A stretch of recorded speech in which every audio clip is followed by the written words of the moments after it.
The Mayan kingdom is at the height of its opulence and power, but the foundations of the empire are beginning to crumble.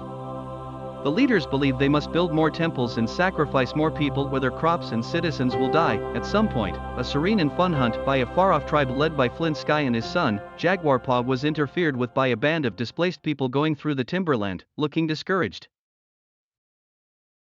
Jaguar Paw is keen to know more about what happened. His dad hushes him and they return to their village. Flint Sky clarifies to Jaguar Paw that the refugees were contaminated with dread and that they ought not to be brought into the town. When they reach the village, Flint Sky tumbles to the ground laughing, as the leaves he gave Blunted were intended to cause a burning sensation when rubbed. The next morning, Jaguar wakes up early from a bad dream, and as he goes out of their hut, he notices fire torches quickly approaching the village. Warriors appear, igniting huts and apprehending the villagers.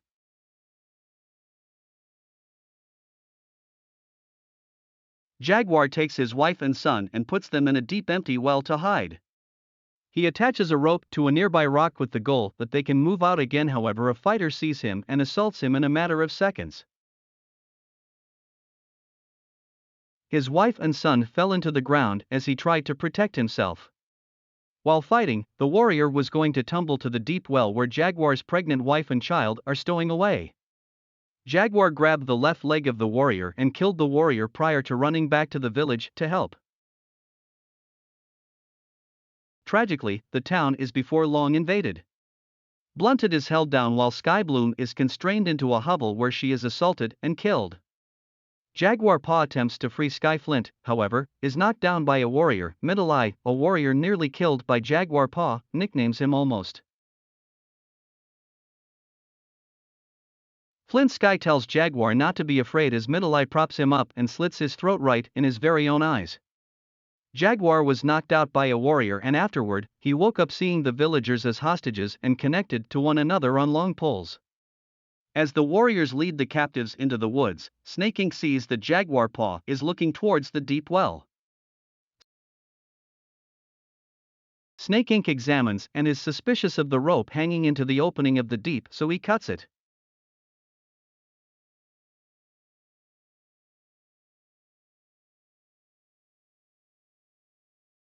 The party meets up with a second raiding group that has caught the band of refugees seen the day before. Jaguar Paw recognizes the fishermen as the two groups are led further into the forest. On their journey, they cross a powerful raging river, causing everyone to stumble upon, especially when they are tied to a long pole, causing them to lose balance. Jaguar Paw and the others survived and reached a path beside a cliff. While treading a narrow path on a cliff, Cocoa Leaf, severely injured in the village raid, loses his footing and dangles over the edge. Jaguar Paw and the others manage to pull him back onto the path, but Middle Eye cuts his binds and shoves him over the cliffside. They cross through a deforested area and failed maize crops where villagers lay dead, decimated by a plague. A huge snag falls into the ground and barely hit them.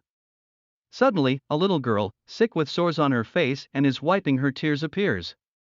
She approaches them and with blank expression, she prophesies their doom, warning of a man who brings blackness of night and a jaguar, is reborn of mud and earth, and will bring them to their feet.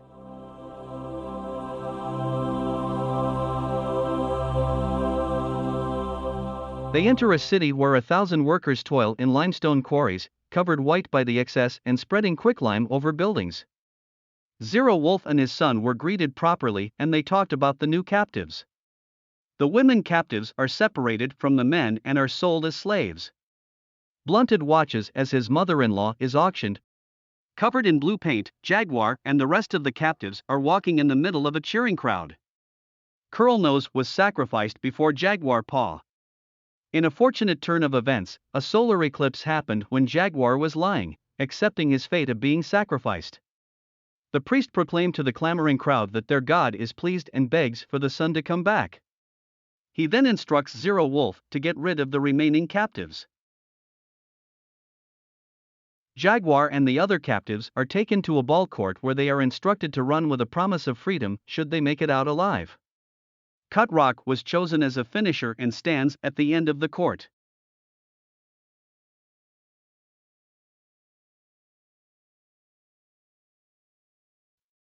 Blunted and Smoke Frog are the first to run, but Blunted is speared in the lower back and falls to the ground. Jaguar and the fisherman run quickly as they are next. The fisherman was hit by an arrow on his head while Jaguar was hit on his back, causing him to fall down near Blunted.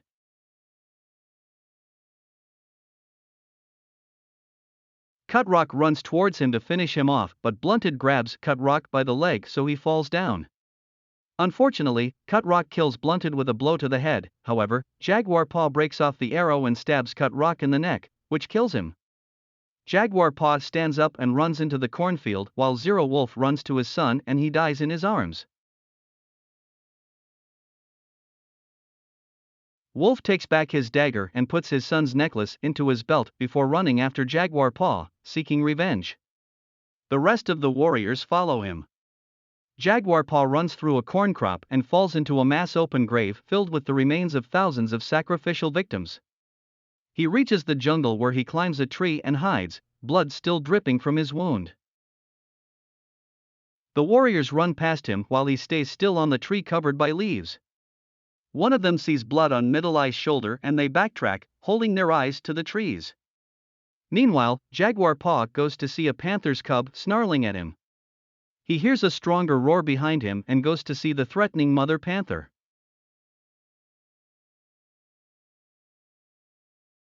They then see Jaguar running and Speaking Wind chases him. As they cross paths, Speaking Wind is attacked by the panther that was chasing Jaguar and mauled him to death. After the long chase, they eventually cornered Jaguar Paw, but he leapt over the edge of a high waterfall. He survives and stands on the riverbank, calling out to the warriors that this is his forest and his descendants will continue to hunt in it. Snake Inc. suggests climbing down rather than jumping, but Zero Wolf stabs him. Buzzard Hook is the first to jump, but dies when he hits his head on a submerged rock. The others are alive and continue the hunt. As he flees, Jaguar Paw lands in a muddy sinkhole but manages to climb out. He was covered with black mud while waiting for the Halcanes to pass by. As the Halcanes approach, he throws a wasp's hive at them, igniting the wasps to attack them. Jaguar Paw fires his dart with frog poison at Hanging Moss and he falls to the ground. Middle Eye comes face to face with Jaguar Paw and there was an intense stare down. They run towards each other, each eyeing the bludgeon that Hanging Moss dropped. Middle Eye swings his own as they approach each other and Jaguar Paw barely manages to duck, suffering a mild blow to the head. As he slides under Middle Eye's attack, Jaguar Paw picks up Hanging Moss bludgeon and rises to strike Middle Eye in the face, and finishes him off. It suddenly rains and Jaguar Paw runs to the deep well, knowing that it will soon be filled with rainwater. Meanwhile, the water level in the well is increasing rapidly while Seven is about to give birth. Jaguar Paw gets to the opening of the well to find it filling with water while Seven is in labor, screaming for him to hurry. An arrow narrowly misses Jaguar and he runs into the bushes as Zero Wolf closes in. Monkey Jaw and Ten Peccary stopped by the well to see Seven and her son. Zero Wolf outruns Monkey Jaw and Ten Peccary. The chase continues and Jaguar Paw runs as fast as he can, however, Zero Wolf closes in. Zero Wolf shoots an arrow and hits Jaguar on his shoulder, causing him to fall down. He stands up and breaks the arrow and stares at Zero Wolf. Zero Wolf then takes off his knife and charges toward Jaguar Paw. Though wounded, Jaguar Paw stands, waits, and watches as Zero Wolf charges at him with his dagger drawn. Zero Wolf fails to notice a tripwire and sets off. Jaguar Paw runs as Monkey Jaw and Ten Peccary arrive. When they catch up with him by the beach, they stop and get curious about the Spanish ships anchored. Exhausted, Jaguar Paw races back to the deep well. He crawls in the middle of the rain to reach the opening of the well and he finds that Seven has just given birth. He stares at them with joyful eyes. Jaguar Paw carries his newborn son, followed by Seven and Turtles Run. Jaguar Paw tells Seven that they should go to the forest and seek a new beginning.